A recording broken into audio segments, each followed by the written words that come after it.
Hello नमस्कार दोस्तों, एक बार फिर से आपका स्वागत है यूपीपीसीएल TG2 की क्लासेस में। मैं इस वीडियो में विद्युत मोटर से 20 MCQ क्वेश्चन डिस्कस करने वाला हूं। ये प्रैक्टिस सेट 17 में है। सभी क्वेश्चन प्रीवियस ईयर पेपर के एनालिसिस के आधार पर हैं। तो चलिए स्टार्ट करते हैं। अगर आपने चैनल को सब्सक्राइब नहीं किया है तो प्लीज़ कर लीजिएगा, वीडियो को लाइक कर दीजिएगा। पहले क्वेश्चन का आंसर बताएंगे सभी, जो आपको स्क्रीन पर दिख रहा है। जल्दी से आंसर करें। N induction motor eight 50 hertz with 1000 RPM speed will have. आपको बताना है 50 हर्ट्ज पर 1000 RPM की गति की एक इंडक्शन मोटर के कितने ध्रुव होंगे। जल्दी से आंसर करें। तो आप सभी जानते होंगे NS इक्वल टू होता है 120F/P। तो यहाँ पे F क्या है, फ्रिक्वेंसी, P क्या है, पोल्स की संख्या, NS क्या है, यहाँ पे सिंक्रोनस स्पीड। तो आप देख सकते हैं स्पीड दे रखी है आपकी 1000 और फ्रिक्वेंसी दे रखी है 50 हर्ट्ज। तो हम पोल्स की संख्या इजीली निकाल सकते हैं। तो यहाँ पे आप इस फॉर्मूले में पुट करेंगे तो हम निकालेंगे P पोल्स की संख्या P equal to 120 into F 50 hertz दे रखी है और हमें स्पीड दे रखी है सिंक्रोनस स्पीड 1000। तो यहाँ पे हम इस वैल्यू को पुट करने के बाद इसे 0 से 2 0 कैंसिल कर देंगे नीचे से, 12×5 मतलब 6 पोल आ जाएंगे। तो राइट आंसर है इस क्वेश्चन का बी ऑप्शन। इस तरह आप इजीली सॉल्व कर सकते हैं। नेक्स्ट क्वेश्चन का आंसर बताएंगे। दूसरा क्वेश्चन है the standard rating HP of an induction motor is equivalent to. आपको बताना है एक इंडक्शन मोटर की मानक निर्धारित HP बराबर होती है। बताओ किसके बराबर होती है। तो वो आप सभी जानते होंगे, या तो हम 746 वाट लेते हैं, सभी जानते हैं 746 वाट लेते हैं, ठीक है। अगर आपके ऑप्शन में 746 वाट नहीं दे रखा है, 1 हॉर्स पावर इक्वल टू क्या होता है, 1 हॉर्स पावर इक्वल टू होता है 746 वाट के बराबर। अगर आपके ऑप्शन में ये नहीं है तो 735.5 वाट लेते हैं। तो राइट आंसर है इस क्वेश्चन का डी ऑप्शन। देख सकते हैं आप। अब नेक्स्ट क्वेश्चन का आंसर बताएंगे। तीसरा क्वेश्चन है the motor use in electric traction is. आपको बताना है विद्युत संकर्षण में कौन सा मोटर प्रयोग होता है। तो बताओ किस मोटर का यूज किया जाता है इलेक्ट्रिक ट्रैक्शन के लिए। DMRC JEE इलेक्ट्रिकल एग्जाम में पूछा गया है क्वेश्चन है। तो हम ज़्यादातर करते हैं DC सीरीज मोटर का यूज। अगर आपके ऑप्शन में DC सीरीज मोटर तो दे नहीं रखी है, तो हम उसके बाद हम कौन सा ऑप्शन चूज करेंगे इसमें से, 3 फेज इंडक्शन मोटर। तो राइट आंसर है इस क्वेश्चन का सी ऑप्शन। ध्यान रखेंगे, इंपॉर्टेंट क्वेश्चन है। अगले क्वेश्चन का आंसर बताएंगे। चौथा क्वेश्चन है which starting method is not use in squirrel cage induction motor. आपको बताना है स्क्वायरल केज इंडक्शन मोटर में किस स्टार्टिंग विधि का उपयोग नहीं किया जाता है। जल्दी से आंसर करें।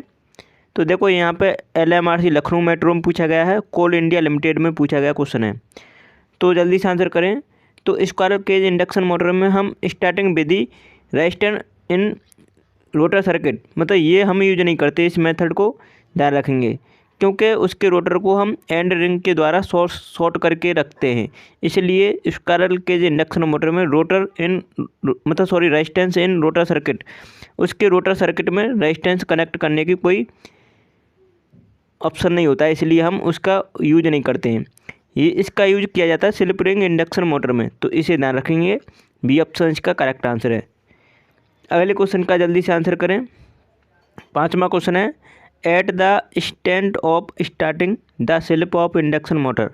आपको बताना है इंडक्शन मोटर का स्लिप स्टार्टिंग के समय होगा। तो आप सभी को पता होना चाहिए, सभी जानते हैं स्लिप का फॉर्मूला होता है S इक्वल टू NS/NR/NS, ठीक है। अब यहाँ पे स्टार्टिंग के समय की बात कर रहा है। तो स्टार्टिंग के समय इंडक्शन मोटर की स्पीड क्या होती है, 0। स्लिप ऑफ इंडक्शन मोटर मतलब स्टार्टिंग के समय इंडक्शन मोटर की स्पीड होती है 0। तो NR की वैल्यू क्या हो जाएगी, 0। अब जैसे ही 0 इसे पुट करेंगे आप, तो NS/NS तो कट जाएगा, तो 1 आ जाएगा। तो राइट आंसर है 1। तो यूनिटी होती है उसकी स्लिप। राइट आंसर है बी ऑप्शन, स्टार्टिंग के समय। तो करेक्ट आंसर बी ऑप्शन लगाएंगे। अब नेक्स्ट क्वेश्चन का आंसर करें। छठवां क्वेश्चन है the simplest form of A motor controller is. आपको बताना है मोटर नियंत्रक का सरलतम प्रकार है। जल्दी से आंसर करें, SSC JEE एग्जाम में पूछा गया क्वेश्चन है।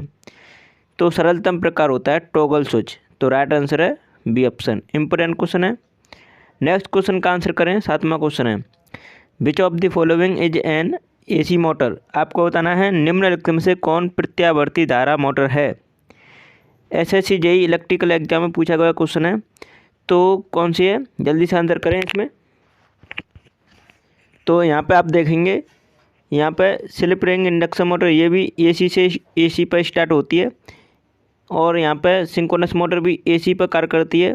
स्क्विरल केज इंडक्शन मोटर भी एसी पर कार्य करती है। तो ऑल ऑप्शन आर करेक्ट। ठीक है, तो डी ऑप्शन इसका करेक्ट आंसर लगाएंगे सभी।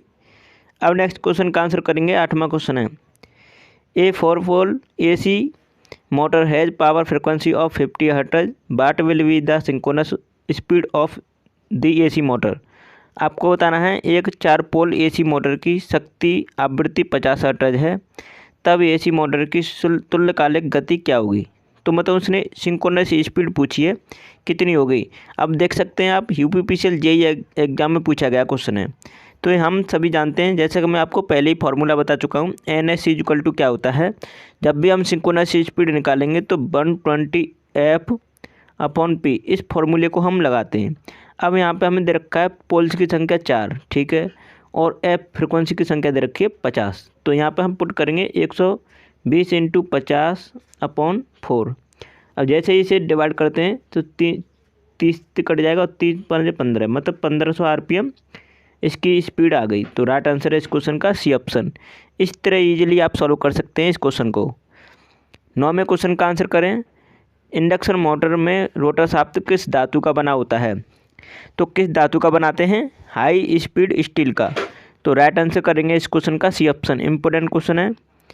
अगले क्वेश्चन का आंसर करेंगे। 10वां क्वेश्चन है, a direct online starter is use for starting motor up to. आपको बताना है एक डायरेक्ट ऑनलाइन स्टार्टर मोटर को किस सीमा तक चालू करने के लिए उपयोग किया जाता है। देख सकते हैं UPRVNL जेईई एग्जाम में पूछा गया क्वेश्चन है। तो ये 5 HP तक हम इसे ऑपरेट कर सकते हैं डायरेक्ट ऑनलाइन स्टार्टर को। तो ये ऑप्शन इसका राइट आंसर है। अगले क्वेश्चन का आंसर बताएंगे। 11वां क्वेश्चन है, which of the following is not determined by circle diagram. आपको बताना है किसे सर्कल डायग्राम चित्र से ज्ञात नहीं किया जा सकता है। तो ऑप्शन में से बताओ किसे नहीं ज्ञात किया जा सकता है। UPRVNL एग्जाम में पूछा गया क्वेश्चन है, इंपॉर्टेंट क्वेश्चन है। तो आप सभी एफिशिएंसी हम उसे डिटरमाइन कर सकते हैं, पावर फैक्टर को कर सकते हैं, और यहाँ पर आउटपुट को भी डिटरमाइन कर सकते हैं। लेकिन राइट आंसर है इस क्वेश्चन का सी ऑप्शन। फ्रिक्वेंसी को हम डिटरमाइन नहीं कर सकते सर्कल डायग्राम की हेल्प से। तो राइट आंसर है उस क्वेश्चन का सी ऑप्शन। अगले क्वेश्चन का आंसर करेंगे सभी। 12वां क्वेश्चन है, ए मोटर स्टार्टर इज। आपको बताना है एक मोटर स्टार्टर में है, मतलब क्या है, LMRC एग्जाम में पूछा गया क्वेश्चन है। तो एक स्टार्टर में क्या होता है, वेरिएबल रेजिस्टेंस। अब उसकी मदद से हम स्टार्टिंग करंट को कम या ज़्यादा कर सकते हैं। तो हमें कम करनी होती है, क्योंकि स्टार्टिंग में मोटर की स्पीड मोटर की जो करंट हाई होती है, इसलिए हमें उसे कंट्रोल करना होता है। तो हम वेरिएबल रेजिस्टेंस की सहायता से करते हैं, और जो स्टार्टर होता है उसमें वेरिएबल रेजिस्टेंस कनेक्ट होता है। तो हम रेजिस्टेंस को वेरी करा के उसकी करंट को लिमिट कर सकते हैं। तो राइट आंसर है बी ऑप्शन। अगले क्वेश्चन का आंसर करेंगे सभी। 13वां क्वेश्चन है, an electric motor may give noise due to. आपको बताना है एक विद्युत मोटर डैश के कारण शोर करता है। तो बताओ किसके कारण मोटर में शोर होता है। जल्दी से आंसर करेंगे। SSC जेईई एग्जाम में पूछा गया क्वेश्चन है। तो मोटर देखो मैग्नेटिक इफेक्ट के कारण भी कर सकता है, डिफेक्टिव बीयरिंग के कारण भी कर सकता है, कूलिंग एयर के कारण कर सकता है। तो राइट आंसर करेंगे ऑल ऑप्शन आर करेक्ट। ठीक है, तो डी ऑप्शन इसका राइट आंसर है, ऑल ऑफ दी अबव, उपरोक्त तो सभी। तो डी ऑप्शन इसका राइट आंसर है। अगले क्वेश्चन का आंसर करेंगे। 14वां क्वेश्चन है, which of the following braking is not suitable for motor. बताओ कौन सी ब्रेकिंग है जो मोटर के लिए सूटेबल नहीं है। जल्दी से आंसर करेंगे। SSC जेईई एग्जाम में पूछा गया क्वेश्चन है। तो यहाँ पे देख सकते हैं प्लगिंग का यूज किया जाता है, डायनामिक ब्रेकिंग का यूज किया जाता है, और रीजनरेटिव ब्रेकिंग का यूज किया जाता है। लेकिन ऑप्शन बचा फ्रिक्शन ब्रेकिंग का यूज नहीं किया जाता है। तो राइट आंसर है सी ऑप्शन। देख सकते हैं आप, सी ऑप्शन इसका राइट आंसर है। अगले क्वेश्चन का आंसर करेंगे। 15वां क्वेश्चन है, विद्युत मोटरों के कोड सॉरी यहाँ पे कोड नहीं होना चाहिए, कोर होना चाहिए, ठीक है। विद्युत मोटर के कोर सामान्यतः किसके पटलीकरण लेमिनेशन से निर्मित किए जाते हैं? बताओ किसके लेमिनेशन से निर्मित किए जाते हैं? तो ये किए जाते हैं सिलिकॉन स्टील से। तो राइट आंसर है इस क्वेश्चन का बी ऑप्शन। इंपॉर्टेंट क्वेश्चन है। अच्छा, हम लेमिनेशन करते हैं, इसका महत्व तो क्या है बताओ, क्यों करते हैं? तो हम इसलिए करते हैं क्योंकि एडी करंट को हम लिमिट कर सकें, एडी करंट लॉसेस को हम लिमिट कर सकें, इसलिए हम लेमिनेशन करते हैं कोर पर। अगले क्वेश्चन का आंसर करेंगे। 16वां क्वेश्चन है, the voltage limit of slip ring induction motor is. आपको बताना है स्लिप रिंग इंडक्शन मोटर की वोल्टेज सीमा कितनी है? जल्दी से आंसर करेंगे। यूपीपीसीएल एग्जाम में पूछा गया क्वेश्चन है। तो उसकी सीमा है 11 kV, 11 किलो वोल्ट उसकी लिमिट है। ध्यान रखेंगे, डी ऑप्शन इसका राइट आंसर है। 17वें क्वेश्चन का आंसर करें सभी स्टूडेंट।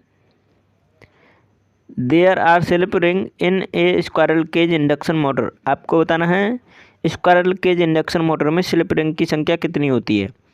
तो सभी जानते हैं 0 होती है उसकी संख्या। राइट आंसर है डी ऑप्शन, ठीक है। ये ऑप्शन इसका करेक्ट आंसर है, ध्यान रखेंगे। अगले क्वेश्चन का आंसर करेंगे। 18वां क्वेश्चन है, the main reason for low power factor is the installation of. आपको बताना है पावर फैक्टर के कम होने का मुख्य कारण क्या है? LMRC SCTO एग्जाम में पूछा गया क्वेश्चन है। तो उसमें देखो, जब भी हम यहाँ पे देखते हैं कि लोड 3 प्रकार के होते हैं, एक तो रेजिस्टिव लोड होता है, कैपेसिटिव लोड होता है और इंडक्टिव लोड होता है। तो अगर रेजिस्टिव लोड होता है तो उसमें पावर फैक्टर बहुत ही अच्छा होता है, यूनिटी होता है, लगभग यूनिटी होता है, ठीक है। और जैसे ही इंडक्टिव लोड की बात की जाती है, लैगिंग पावर फैक्टर होता है और कम पावर फैक्टर होता है। तो यहाँ पे आप उसी में हम देखेंगे सबसे कम पावर फैक्टर किसके कारण होता है। तो यहाँ पे इंडक्शन मोटर है, इसके कारण पावर फैक्टर लो होता है। तो राइट आंसर है सी ऑप्शन। इम्पोर्टेंट क्वेश्चन है, कहीं भी अगर इंडक्शन मोटर यूज किया जाता है तो वहाँ का पावर फैक्टर लो होता है। ज़्यादातर इंडस्ट्री में यूज किया जाता है तो उसका पावर फैक्टर लो होता है। अगले क्वेश्चन का आंसर करेंगे। 19वां क्वेश्चन है, in an induction motor which of the following support the rotor shaft. आपको बताना है इंडक्शन मोटर में निम्न में से क्या रोटर शाफ्ट का समर्थन करता है? जल्दी से आंसर करें। 2 एग्जाम में पूछा गया क्वेश्चन है ये। UPRVUNL एग्जाम में पूछा गया है और UPPCL एग्जाम में पूछा गया है। तो हम उसे बॉल बीरिंग के द्वारा सपोर्ट कराते हैं। तो सी ऑप्शन इसका राइट आंसर है। सी ऑप्शन इसका करेक्ट आंसर हो जाता है। नेक्स्ट क्वेश्चन का आंसर करेंगे। 20वां क्वेश्चन है, जल्दी से आंसर करें सभी। To use an AC motor in a DC circuit which equipment would be required additionally. बताओ सभी, यदि DC सप्लाई से प्रत्यावर्ती मोटर को चलाने के लिए किस उपकरण की आवश्यकता होगी? जब हम मोटर को अगर हम DC सप्लाई से चलाएं तो किस उपकरण की आवश्यकता होगी? सॉरी, तो जल्दी से बताएं। जब DC सप्लाई से मोटर चल रही है, अब हम उसे चलाना चाहते हैं AC पर, तो बताओ किस उपकरण की आवश्यकता होगी? तो उसके लिए आप सभी जानते हैं DC को AC में बदलने के लिए हमें किसकी आवश्यकता होती है? तो हमें आवश्यकता होती है इन्वर्टर की। अगर हम यहीं पे अगर AC से DC बदलते हैं तो DC के लिए हम रेक्टिफायर यूज करते हैं और AC प्राप्त करने के लिए हम इन्वर्टर यूज करते हैं। तो राइट आंसर करेंगे इस क्वेश्चन का डी ऑप्शन, ठीक है। इन्वर्टर का यूज किया जाएगा तभी हम AC पर ऑपरेट कर सकते हैं, क्योंकि DC सप्लाई प्रोवाइड कर रहा है इनपुट पर। अब हम उसे AC में हम बदलने के लिए हमें आवश्यकता होगी इन्वर्टर की। तो डी ऑप्शन का करेक्ट आंसर लगाएंगे। इस तरह आप इजीली आंसर कर सकते हैं इस क्वेश्चन का। पूछा गया क्वेश्चन है, देख सकते हैं आप। तो आप सभी ने चैनल को सब्सक्राइब नहीं किया तो प्लीज़ कर लीजिएगा, वीडियो को लाइक कर दीजिएगा, शेयर कर दीजिएगा। और आपने हमारी सभी वीडियो नहीं देखी है, इसका लिंक आपको मैंने इसी वीडियो के डिस्क्रिप्शन में दे दिया है, आप ज़रूर वहाँ से देख के जाइएगा एग्ज़ाम से पहले। चलिए वीडियो को यहीं समाप्त करते हैं। Thanks for watching my video.